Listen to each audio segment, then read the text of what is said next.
নমস্কার বন্ধুরা, এসএস এডুকেয়ারে তোমাদের স্বাগত। আজকে আমরা পড়ব কাজী নজরুল ইসলামের সাম্যবাদী কবিতাটি, যেটি তোমাদের ক্লাস 11-এর প্রথম সেমিস্টারে সিলেবাসে রয়েছে। তো কাজী নজরুল ইসলামের সাম্যবাদী কবিতা এটি প্রথম প্রকাশিত হয় নাঙল পত্রিকাতে 1925 সালে, এবং এটি প্রথম যে কাব্যগ্রন্থ প্রকাশিত হয় সেটি হচ্ছে সর্বহারা, এবং সেটি 1926 খ্রিস্টাব্দে। পরবর্তীতে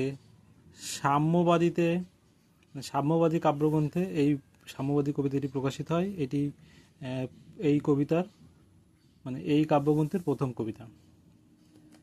আচ্ছা, এই কবিতার মূল সুর যদি বলা যায়, তাহলে মূল সুর বলতে কবি বুঝিয়েছেন যে মানব ধর্মকে রক্ষা করা, অর্থাৎ জাতি ধর্ম বর্ণ নির্বিশেষে সমস্ত মানুষের সমান অধিকার ভোগ করাকে বুঝিয়েছেন। সাম্য কথার অর্থ সমতা। তাহলে আমরা এবার শুরু করি। সাম্যবাদী কবি প্রথমেই বলছেন, গাহি সাম্যের গান, যেখানে আসিয়া এক হয়ে গেছে সব বাধা ব্যবধান, যেখানে মিশেছে হিন্দু বৌদ্ধ মুসলিম খ্রিস্টান, গাহি সাম্যের গান। অর্থাৎ কবি সাম্যের গান গাইতে উৎসাহী হয়েছেন, এবং তিনি সাম্যের গান বলতে বোঝাতে চেয়েছেন যে হিন্দু মুসলিম বৌদ্ধ অর্থাৎ সমস্ত ধর্মের মানুষদেরকে একত্রিত করার যে গান, সেটি সাম্যের গান। অর্থাৎ সমস্ত পৃথিবীর সমস্ত মানুষকে এক সূত্রে গাথার যে গান, সেটি সাম্যের গান। কে তুমি পার্সি জৈন ইহুদি সাঁওতাল ভিল গারো, কনফুসিয়াস চারবাক চালা, বলে যাও বলো আরো। বলছে কে তুমি, অর্থাৎ তুমি কে? পার্সি নাকি জৈন নাকি ইহুদি নাকি সাঁওতাল নাকি ভিল গারো, কনফুসিয়াস নাকি চারবাক চালা, বলে যাও বলো আরো। অর্থাৎ পার্সি বলতে পারস্য দেশের বা ইরানের নাগরিককে বোঝানো হয়েছে। জৈন অর্থাৎ জৈন ধর্মের মানুষদেরকে বোঝানো হয়েছে। ইহুদি অর্থাৎ প্রাচীন হিব্রু বা জু জাতির ধর্মের মানুষদেরকে বোঝানো হয়েছে। সাঁওতাল আদিবাসী এবং ভিল গারো উপজাতি মানুষদেরকে, এবং চীন দেশের দার্শনিক কনফুসিয়াস এবং চারবাক বস্তুবাদী দার্শনিক, ভারতের বস্তুবাদী দার্শনিক চারবাক চালা, তাকে বুঝিয়েছেন। বলছে বলে যাও বলো আরো। অর্থাৎ তিনি বলেছেন যে তোমার কি পরিচয়, যে পরিচয়টা আমরা সাধারণত দিয়ে থাকি, সেটা তুমি যত পারো বলে যাও।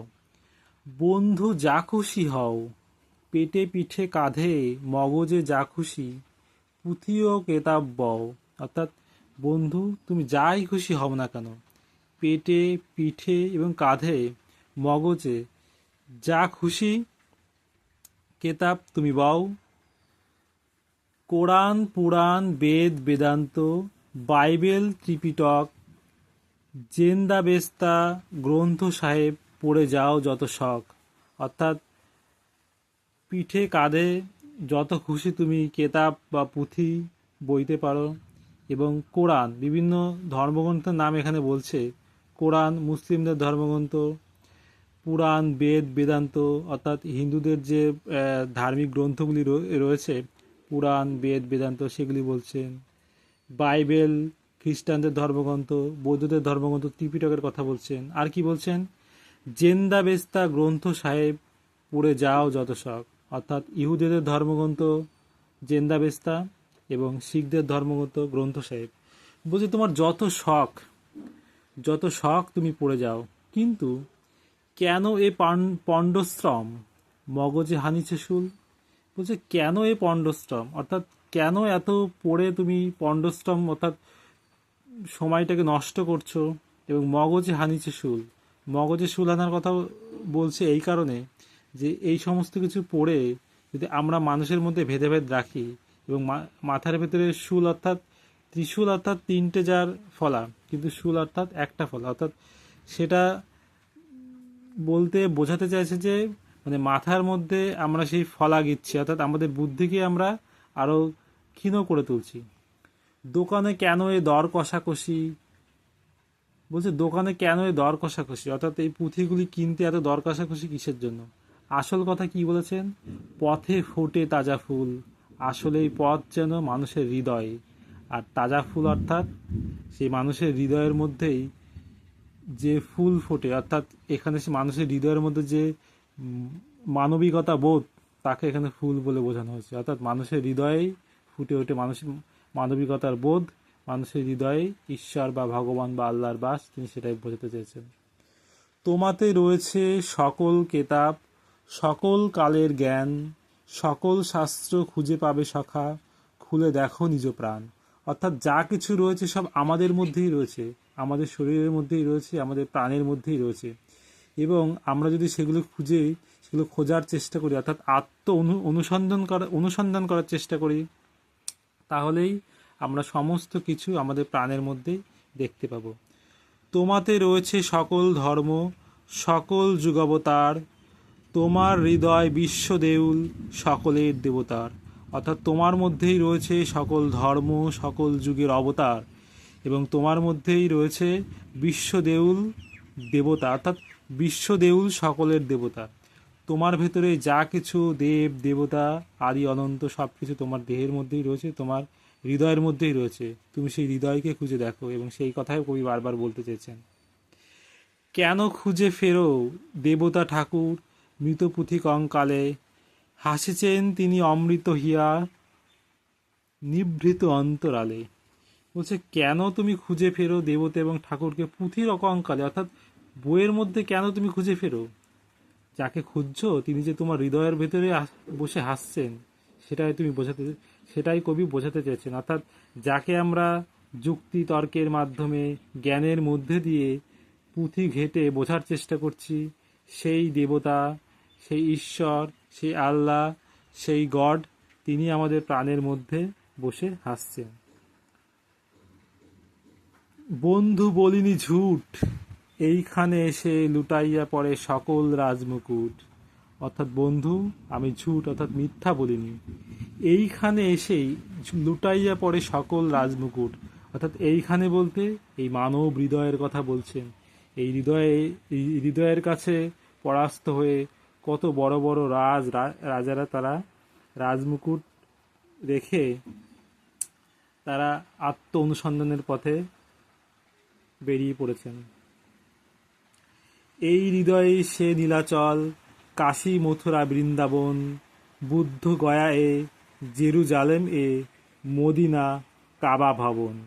অর্থাৎ বলছে এই হৃদয়ের মধ্যেই আমরা নীলাচল অর্থাৎ জগন্নাথের ক্ষেত্র বা জগন্নাথ ধামের কথা বলতে পারি, কাশী, মথুরা, বৃন্দাবন, বুদ্ধ গয়া, জেরুজালেম এবং মদিনা কাবা ভবন, অর্থাৎ বিভিন্ন ধর্মের যে তীর্থস্থানগুলোর কথা রয়েছে, বিভিন্ন ধর্মের যে পবিত্র স্থানগুলির কথা বলেছে, সেই স্থান এই হৃদয়ে।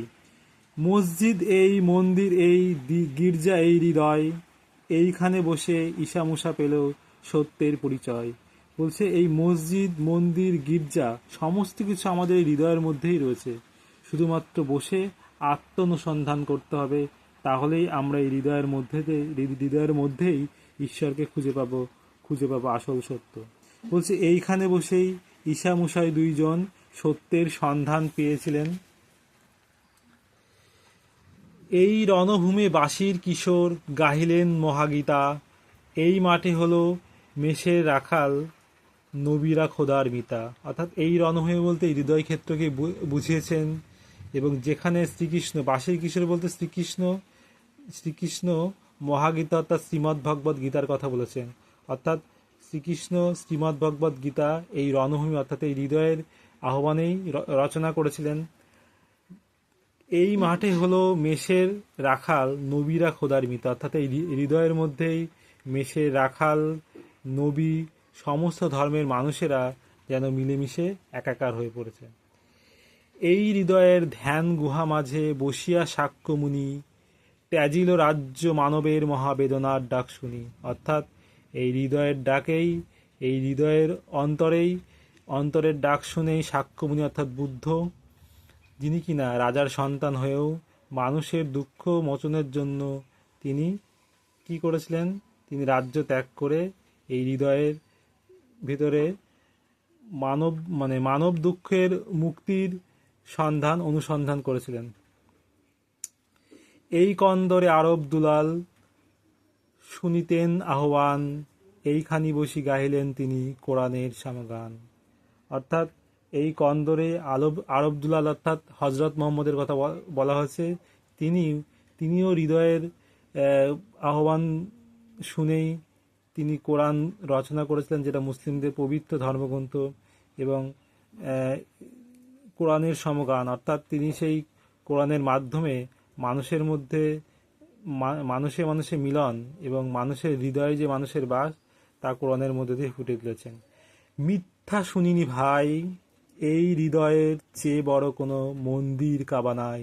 অর্থাৎ ভাই, আমি মিথ্যা শুনিনি, এই হৃদয়ই হচ্ছে আমাদের দেহের সব থেকে বড় মন্দির এবং সব থেকে বড় মসজিদ, সব থেকে বড় গুরুদ্বার, যাই আমরা বলি না কেন। অর্থাৎ এই হৃদয়ই আমাদের আসল দোয়ার।